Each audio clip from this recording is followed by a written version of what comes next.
Salade de fruits, jolie, jolie, jolie. Tu plais à mon père, tu plais à ma mère.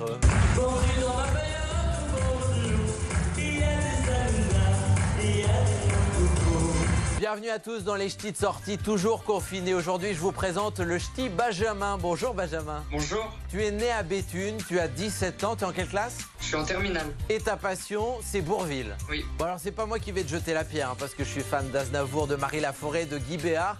Toi, c'est Bourvil, il est décédé en 70. D'où te vient cette passion? Un jour, Jacques Ledin, un chanteur qui chante du Bourvil, je l'ai entendu, j'ai écouté les chansons de Bourvil et m'a fait monter sur scène.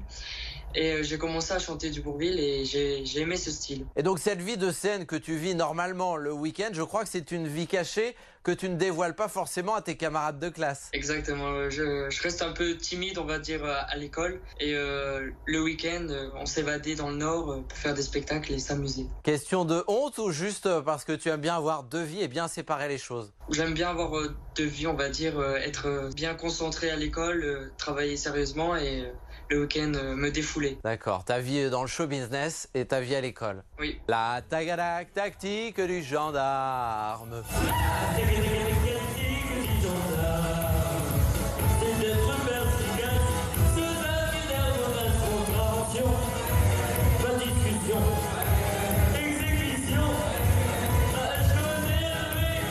Ce qu'il est important de dire avec tous ces extraits qu'on peut voir de toi, c'est que tu n'essayes pas d'imiter Bourvil, tu restes toi? Oui, je reste tout simplement moi, parce que il y a qu'un seul Bourvil. Et moi, j'essaie juste de faire rappeler des souvenirs aux gens qui sont dans la salle. Bourvil, avant d'être un chanteur, c'est aussi un personnage comique. Est-ce que c'est aussi cette facette-là qui te plaît? Oui, j'aime bien quand il nous fait marrer. J'aime bien aussi les moments un peu plus tendres, un peu plus tristes, dans quelques films, mais aussi dans l'une de ses chansons que j'adore, et qui s'appelle Ma petite chanson. Ça fait quoi? Qu'est-ce qu'elle a, mais qu'est-ce qu'elle a donc, ma petite chanson? Qu'est-ce qu'elle a, mais qu'est-ce qu'elle n'a plus, ma petite chanson qui ne te plaît plus. Bravo Benjamin. Alors ces chansons, elles sont peut-être d'une autre époque, mais en tout cas, elles peuvent convenir à pas mal de générations. C'est ce que tu ressens en concert, je le vois dans tes vidéos, tu commences les phrases. Toi, le boulot de faire connaître les chansons, il est déjà fait, on a déjà la réponse du public. Oui, il chante avec moi, il tape dans les mains et il participe et depuis tout petit déjà, je chante comme ça et j'adore ça. Ton envie, toi, du coup, elle est plus dans la comédie ou dans la chanson?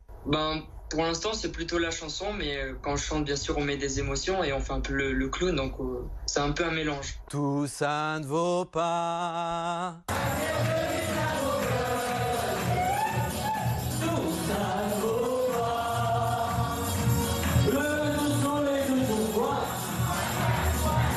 Alors, tu t'inspires de Bourvil, tu chantes ses chansons, mais aussi tu commences à toi chanter tes propres chansons. Oui, exactement, grâce à un compositeur qui s'appelle Jamie Calbez, qui m'écrit des compositions toujours dans le même esprit, dans l'esprit de Bourvil, c'est-à-dire rire et tendresse. Tu as un costume sur scène. J'ai ce costume-là avec toujours le béret.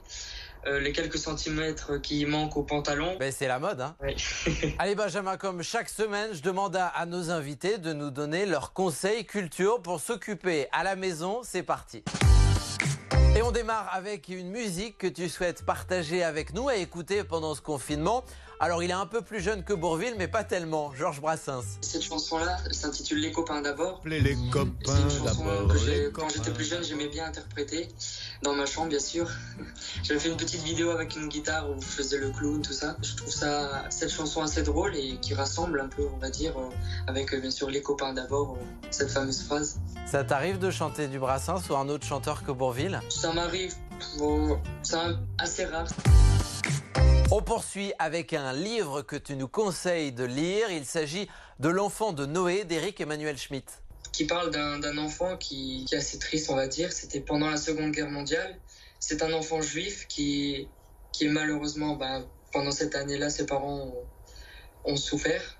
Et cet enfant doit essayer de vivre malgré cet abandon, on va dire. Donc L'enfant de Noé d'Éric Emmanuel Schmitt, c'est le bouquin que tu lis en ce moment, t'en es où? Je l'ai commencé il n'y a pas très longtemps, mais déjà dès le début, ça ça attire, ça donne envie de le lire. C'est très émouvant dès le début. On poursuit avec un film que tu nous conseilles de regarder ou de regarder. Tu pouvais pas t'en empêcher. La Grande Vadrouille avec Bourvil évidemment et Louis de Funès. Un très grand film, drôle. Et j'adore ce film et c'est l'un des films que je préfère chez Bourvil. Ton moment préféré? Il y en a plusieurs. Est-ce que toi, Benjamin, tu as une activité, outre la chanson, qui te permet de t'occuper pendant cette période pas évidente à la maison? Alors, pas vraiment, parce que souvent c'est soit les cours de chant ou alors l'école. Bien sûr, pour le week-end, pour s'occuper, on est obligé de sortir. On va faire des petits clips, des petits films sur mes chansons et on les poste tout ça sur YouTube ou Facebook.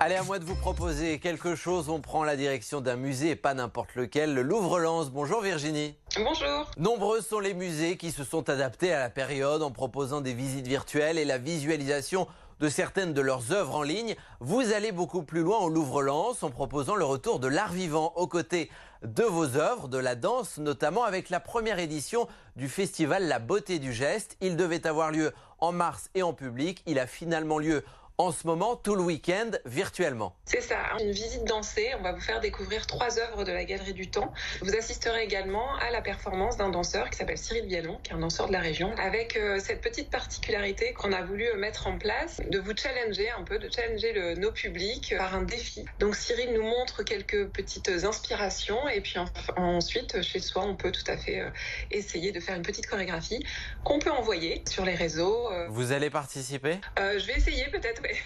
On attend ça avec impatience.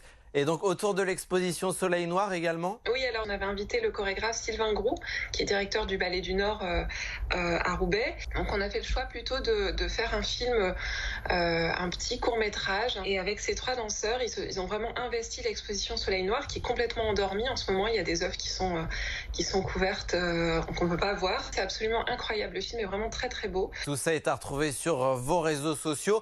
Autre événement, on peut en dire un mot, qui aura lieu le week-end prochain cette fois-ci, à l'occasion des fêtes de la Sainte-Barbe, patronne des mineurs, et également de l'anniversaire du musée. La médiation a préparé plein de petites surprises. D'abord des visites en live de la Galerie du Temps, des ateliers de dessin. Ateliers et visites en live interactive, visite d'1 heure. On retrouve toutes les infos sur votre site et sur vos réseaux sociaux. Merci beaucoup Virginie et à bientôt. Merci à vous, au revoir. Allez, on retrouve une dernière fois le ch'ti Benjamin. Benjamin, je demande à chaque fois à notre invité ce qu'il écrirait sur sa carte postale de confiné. Quelques mots. Gardez le sourire, gardez la bonne humeur et bien sûr, j'espère vous retrouver très, très vite. Sur scène? Sur scène. Évidemment. Merci Benjamin. Si je te dis salade de fruits. Joli, joli, joli. Merci Benjamin, à bientôt. À bientôt, merci beaucoup.